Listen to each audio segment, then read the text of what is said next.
back. Help me, help me. It's over already. We didn't get to the end. You're never ready. I can finish you off when it's all your fault. We waste too much time with the preliminaries, but we still... Watch out the window. We still have some time left. I set the clock so we'd be able to place things in order. It's been close this evening. It's been close all day. Yes. Is that what's killing us, Claire? Yes. Well, it's time now. Yes. I'll start making the tea. I said, watch out the window. But there's still...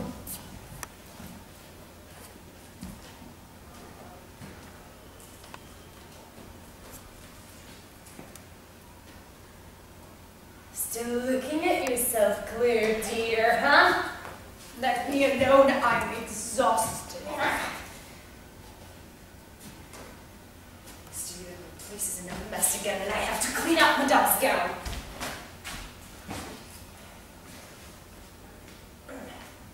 Well, you can be like me now. Come on, Claire. You can be my sister again. Be yourself again. Oh, that light's killing me.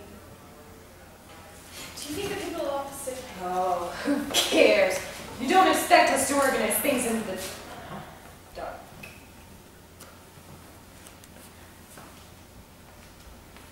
Shut your eyes, Claire. Shut your eyes. You have to rest. Shut your eyes, Claire. I say I'm exhausted. It's just a way of talking. Let me alone. Stop. Don't use stupidity. Stop trying to dominate me. I never try to dominate you. I want you to rest. You'll have me more by resting. You'll have me more by resting. I understand. Don't explain. Oh, yes, I will explain. It was you who started talking about that man. The milk, the Mario. Do you think I can see what you were driving at? Huh? Do you think I can see what you were driving at? If Mario, if the milkman says indecent things to me, he does to you too, but you loved me like... I think the secretary was like this. No, you love mingling your insults. He's always finding the maid hairs and cakes and roses and things about our private life. With what? This ceremony. Go on. Say it. Besides, there's no time for a discussion right now, and then we'll be back home. Solange, we've got her now. How I envy you. How I wish I could have seen the expression on her face when she heard of the lover's arrest. For once I did a good job. You've got to admit it. If it hadn't been for me, if it hadn't been for my anonymous letters, he would have missed a pretty sight. The lover in handcuffs and the daughter in tears. It was enough to kill her. This morning she could hardly stand up. Fine. She can drop dead. Now inherit. Not to have to set foot again in that filthy garret with those two idiots that cook in the butler. I really like our butler, Garrett. Just to contradict me, and don't you start getting sentimental about it. I loathe it. I loathe it because as he really is bare and mean and shabby, but what of it? We're just scum. I know. Don't start the headache, Solange. Okay, let me talk. Let me get it out of my system. I really liked our Garrett because it was plain. No hangings to fish aside, no rugs to shake, no furniture to caress with my eye with a rag, no mirrors, no balcony, nothing forced us to make pretty gestures. Ooh, but don't you worry. You'll be able to go on playing like Marie Antoinette, strolling about the apartment at night. You're mad. I've never strolled about the apartment. No, never. Mademoiselle has never been strolling, wrapped in the lace bed cover or the curtains. Never. Oh, no, never. Solange, looking at herself in the mirrors, strutting at the balcony at 2 o'clock in the morning to greet the populace that has turned out to parade beneath her windows. Never. Oh, no, never. Solange.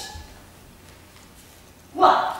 Do you think you were invisible on your balcony? It's too dark at night for spying up and down. You think you were invisible? Don't you try to tell me that you walk in your sleep? At the stage we've reached, you can't admit it. But Solange, you're shouting. Please, lower your voice. Don't make a bit without making a sound. Right. I've had my say. Let go of them. Let go of the curtains. Don't do that. Let go of them. It upsets me. It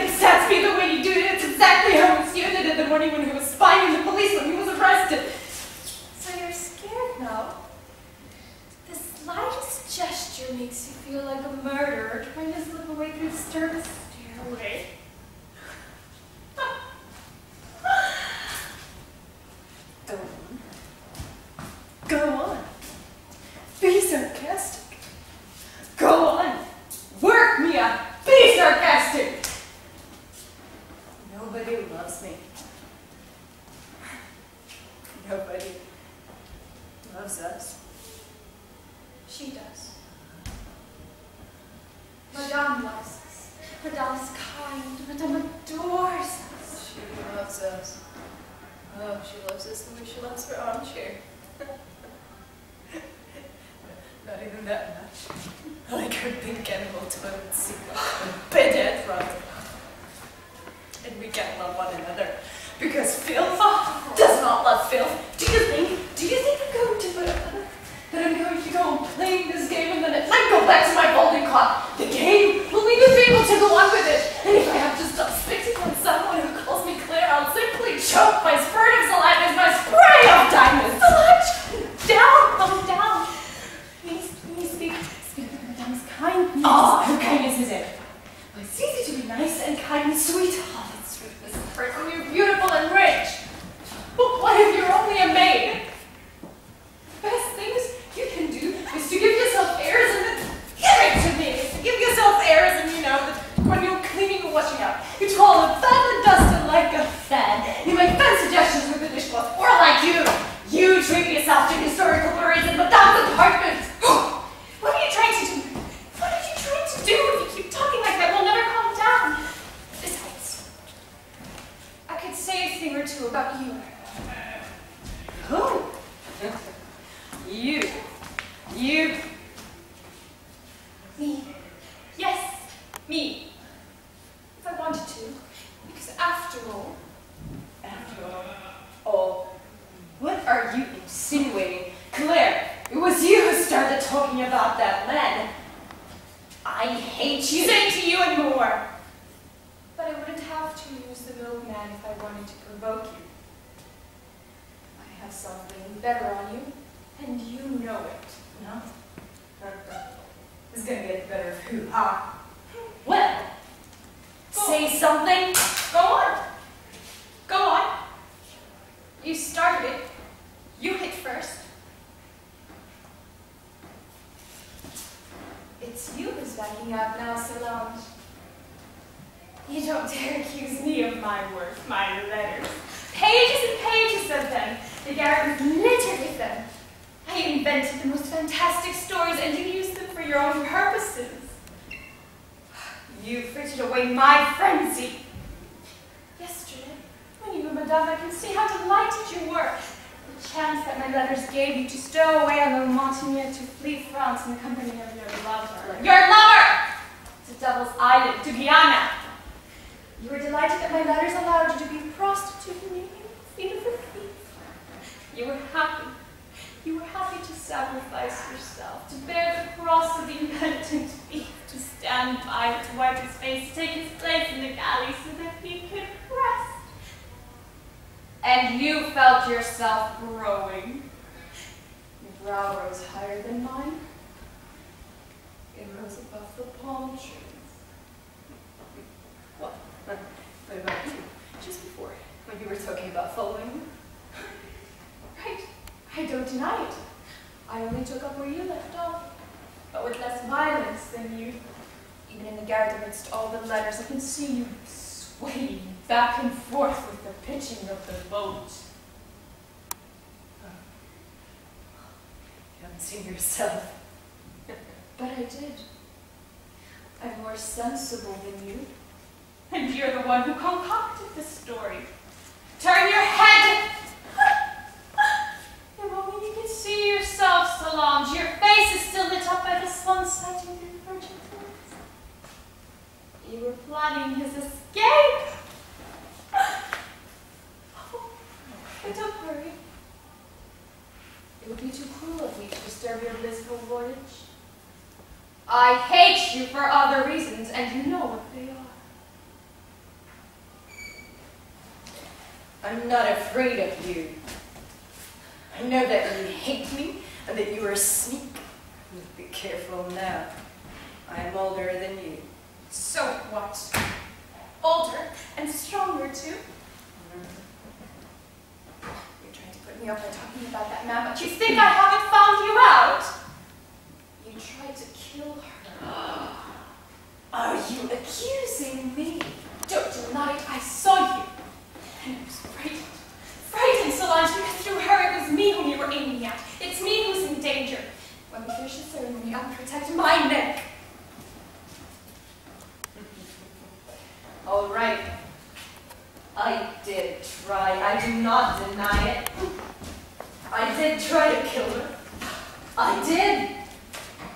But that was because I wanted to free you. I wanted to free you. I couldn't bear it any longer. It made me suffocate. To see you suffocate, to see you turn red and green and rotting. That woman's bittersweetness. Oh, blame me for it. You're right. Blame me for it. I loved you too much. Had I killed her? You'd have been the first one to denounce me. You'd have turned me over to the police. Yes, you! Oh, but Solange! But what are you afraid of? It's my concern! Solange, my little sister, should be back soon. I didn't kill anyone. I wasn't a coward, you realize. I did the best I could, but she turned over in her sleep. And she was breathing softly. It was Madame. She swelled out of her sheets. Stop it! Ah, now you want me to stop. You wanted to know, didn't you? You wanted to know. Well, I have something to tell you. I have something more to tell you. You'll know what your sister's made of, what your sister's really made of, what a servant really is. I want to destroy her! Leave me alone! Think of what comes after. After, but nothing comes after! I'm sick and tired of kneeling in pews in church. I have had the red velvet of Augustus with the stone of the penitents. But at least my bearing would have been noble. Just look. You look how she suffers in beauty. Grief transfigures her, doesn't it? It beautifies her. When she learned that her lover was a thief, she stood up to the police. She exalted, and now she's forlorn and splendid and supported under each arm by two devoted servants whose hearts bleed to see her grief. Have you seen it? Have you seen it? How her grief sparkles with the gleam of the jewels, with the setting of her gowns, with the glow of the chandelier.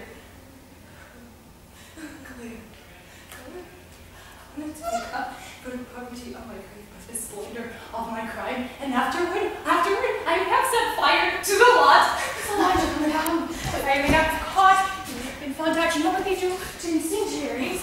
I know everything. I know everything. No servant ever listened better than I did.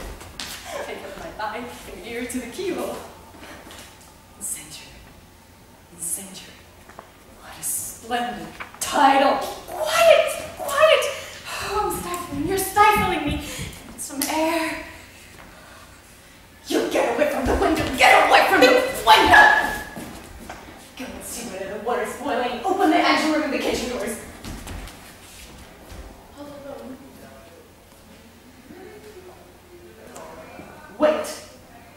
Wait till she comes back. She'll be bringing her stars, her tears, her smiles, her sighs. She'll come from desperate for sweetness.